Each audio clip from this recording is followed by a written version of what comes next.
¿Qué pasaría si usáramos el 100% de nuestro cerebro? Pues he de decirte que ya utilizamos la totalidad en la gran mayoría de los casos. ¿Qué sentido tiene pues, tener una cantidad que no utilizamos?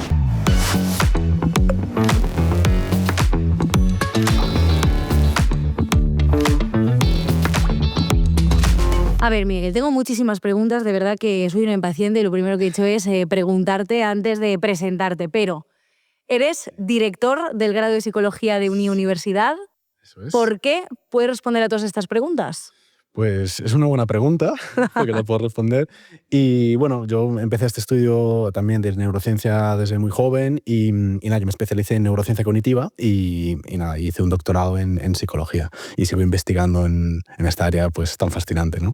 Entonces, Miguel, ¿me estás diciendo que ya usamos el 100% de nuestro cerebro? Decirte que utilizamos su totalidad, sí. ¿Lo usamos todo? Sí. ¿Enterito? Podemos estar entre un 95 y un 100, que es la diferencia entre un estado de reposo basal y algo más, que le podemos añadir, por ejemplo, si estamos viendo algo, estamos escuchando algo, pero ya partimos de que en un estado de reposo pues estamos vivos y lo estamos utilizando en su totalidad. ¿De dónde viene el mito de que solo usamos el 10% del cerebro? Pues es una buena pregunta y hay varias teorías. Por ahí está Albert Einstein, que se cree que dijo alguna oración al respecto, alguna frase que todavía no está del todo claro que lo dijo. También está William James, que es uno de los padres de la psicología moderna. Y no está del todo claro. Y yo creo que hay una confusión con el término cerebro, que es la representación biológica, y un concepto de mente. Es decir, podemos desarrollar mucho más las capacidades mentales, ¿no? Porque son conceptos mucho más abstractos y más difíciles de medir. ¿Pero podemos usar todo el potencial de nuestro cerebro a la vez? Yo diría que casi siempre ya lo estamos utilizando. Y de hecho, si me permites comentarte un breve ejemplo, que además es muy curioso, que tiene que ver con la plasticidad, que es también otro concepto pues bueno, muy interesante. Y esto es, hay algunos estudios, imagínate, cómo a participantes se les pone una venda en los ojos, ¿vale? Durante determinados días. Entonces tú imagínate que partes de tu cerebro que estaban destinadas al procesamiento visual, aquí en el lóbulo occipital, la parte posterior, claro, pues ¿qué pasa con esas regiones? Claro, no se desarrollan. Se apagan, entonces es ahí el concepto de que es eficiente. Entonces esos recursos que se están consumiendo ya de forma basal, en su estado de reposo, pues el cerebro dice, bueno, pues ahora lo vamos a dedicar a otros recursos que estamos utilizando en nuestro ambiente. Entonces, si nosotros pensamos que tenemos que funcionar en la vida sin el input visual, pues quizás vamos a desarrollar más la discriminación auditiva, nuestra orientación espacial, el olfato. Claro, esto se traslada a lo que siempre se ha dicho, que cuando te falta un sentido, el sentido del gusto, el olfato, se te potencian los otros. Esto es algo que hemos escuchado toda la vida. Sí, se readapta. Por eso que en este caso el cerebro pues, está al servicio de nuestra supervivencia. Tengo energía aquí, voy a reemplearla para otra función. Eso es. O sea, el cerebro no descansa, el cerebro se retroalimenta, va retroalimentando otras áreas, ¿no? Eso es un órgano vivo, activo, o sea, incluso en el sueño, cuando estamos durmiendo, que uno puede pensar, bueno, se apaga. Pues no, lo que se reduce es que sigue funcionando. Lo de los sueños es un tema. ¿Qué significa todo esto que nos invade por las noches? Es que... Es un tema. Pues mira, te puedo comentar algo muy breve sobre los sueños. Por ejemplo, tengo un examen el día siguiente y sueño que llego tarde y pasa esto. Entonces, un sueño, una interpretación que se puede hacer es el que tiene un sentido adaptativo, ¿no? En este caso, pues prepararnos en una situación imaginaria de qué haría si de repente no me suena el despertador y tengo mañana una entrevista muy importante. Entonces, pues mira, haría esto rápido, haría lo otro, y de esa manera pues responder más adaptativamente y eficiente al medio mientras dormimos. O sea, el cerebro hace un ensayo mental de lo que se va a enfrentar al día siguiente. Claro, en este caso de predecir en el futuro lo que sucedería. Wow. ¿Y los superdotados usan el cerebro de una forma distinta a la nuestra? Qué bueno. Porque uno puede pensar en que más cerebro equivale más inteligencia. Pues sabemos que los neandertales tenían más capacidad de cráneo, sospechamos que tenían mayor cerebro, porque si la cavidad en la que está abarcada pues es mayor. Y claro, ¿y qué pasa ahora con los sapiens, ¿no? Que somos como sabios y el tamaño es menor? Claro, aquí tiene que ver con la pregunta al hilo también de la inteligencia, de que son cerebros mucho más eficientes. Entonces, se cree que en muchos superdotados, pues en vez de ver, imagínate, pues mayor cantidad de neuronas y todas las células que son de soporte, de las células glías que también participan en la sinapsis, pues es un circuito mucho más eficiente. Entonces yo si con menos recursos puedo hacer más, claro, Ahí es más adaptativo, porque puedes dedicar, por tanto, pues otros recursos a otras cosas. ¿Hay algún caso de alguna persona que haya desarrollado unas habilidades mentales fuera de lo común? Sí, y bueno, prácticamente en cada proceso, vamos a decir, mental, por ejemplo, a nivel de memoria que hablábamos antes, tienes las hiperamnesias.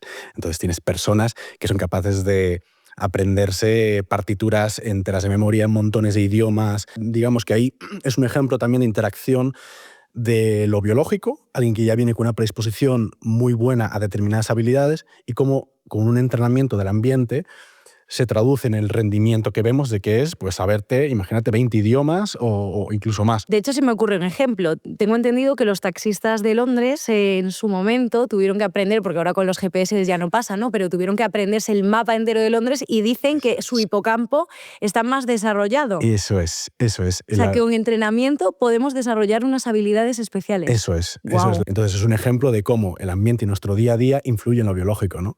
Entonces imagínate, un neurocirujano con 70 años, pues tendrá una discriminación visual increíble, pues alguien que no haya trabajado esas habilidades, pues tendrá otro tipo de cerebro con otras habilidades. ¿Podríamos llegar a desarrollar habilidades psíquicas como la telequinesis o la telepatía que hemos visto en tantas películas y series y que nos encantaría tener? La verdad que, bueno, igual con los miles de años de evolución, quién sabe, volverán a este videopodcast, ¿no? Y dirán, pues mira, se predijo, ¿no? Pero no sé si como especie llegaremos. Sí, está claro que nos encantaría a todos contemplar ese escenario, pero yo te pregunto, ¿es posible que en un futuro la tecnología desbloquee nuestro cerebro para usar más de ese 100%? Podría ser, ¿no? A veces hablan de que implementar un chip, ¿no? Y de repente... y en ese sentido, pues... Bueno, de hecho, Elon Musk tiene ya un chip. Eso dicen, sí, eso dicen. Yo lo llevo a algo más básico, por ejemplo, alguien que tiene sordera congénita, por ejemplo, y que podemos implantar una cóclea, ¿no? Allí, pues un implante coclear y que de repente alguien que no escuchaba, ¿no? Pues puede escuchar, ¿no? Entonces, pues es algo similar a cómo con la tecnología pues podemos simular. Sí, pero de alguna manera estamos revirtiendo pues algún problema de salud. Pero yo me refiero ya a desarrollar nuestras capacidades... Paso más. Directamente sobrehumanas. Podría ser. Igual el futuro puede que... Ojalá estar para vivirlo y podría ser, además, con los avances tan rápidos que se están dando y con la inteligencia artificial y todo esto, pues sí, quién sabe. Vamos al futuro. Tus alumnos supongo que son, claro, generación Z pura, se han criado con la tecnología. No sé si les ves muy distraídos y de aquí yo te quiero preguntar si es que la tecnología realmente atonta, nos fríe el cerebro o potencia partes de nuestro cerebro. Y hay dos lecturas. Por supuesto, es una herramienta la tecnología que nos aporta pues muchísimos beneficios y otras pues que hay que ser consciente también de ellas. Y se cree que todavía, bueno, ahí hay unos estudios que están viendo es hasta qué punto, por ejemplo, el impacto de las redes sociales que tiene, ¿no? En el cerebro. Entonces, por ejemplo, sabemos que como estamos haciendo un scroll, ¿no? Pues todo lo que tiene que ver con el circuito de recompensa, el circuito de, como digamos, la gratificación, la dopamina. Entonces es un circuito que sobre todo tiene que ver con el núcleo accumbens, que está por aquí, ¿vale? El núcleo accumbens, esta es la cara medial del cerebro.